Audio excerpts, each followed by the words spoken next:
নমস্কার বন্ধুরা, আমি অহনা। আর আমি খুব ভালো আছি। আশা করি আপনারাও খুব ভালো আছেন। তো ভিডিওটি হচ্ছে 12ই ডিসেম্বরের। আর 12ই ডিসেম্বর 6 মাস থেকে 5 বছর বয়সী সব বাচ্চাদেরকে ভিটামিন এ ক্যাপসুল খাওয়ানো হয়েছিল।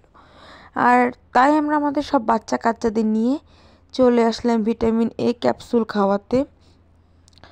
তো এখন আমরা সবাই চলে যাচ্ছি ভিতরে, স্কুলের ভিতরে, যেখানে ভিটামিন এ ক্যাপসুল খাওয়ানো হবে। তো এই তো আমরা চলে আসলাম। আর এখানে একটা মেয়ে লিখছিল নাম, ঠিকানা, বাচ্চাদের বয়স। তো এখন আমার মামাতো ভাইকে ওষুধ খাওয়ানো হলো। আর আমার মামাতো ভাইয়ের পরে আমার ছেলে আমার মার কোলে ছিল। তো আমার ছেলেকেও খাওয়ানো হয়েছিল। আমার ছেলেও খুব সুন্দরভাবে খেয়ে নিয়েছে ওষুধটা। কিন্তু আমার ছোট ভাগ্নি, সে খুব কান্না করছিল। সে কিছুতেই ওষুধ খাবে না। অনেক কষ্টের পর তাকে ওষুধ খাওয়ানো হয়েছে। তো বন্ধুরা, ভিডিওটি এখানেই শেষ করছি। যদি ভালো লেগে থাকে অবশ্যই চ্যানেলটিকে সাবস্ক্রাইব করে আমাদের পাশে থাকবে। ধন্যবাদ। আজকের মতো এখানেই বিদায় নিচ্ছি। Tata. Subscribe to my channel.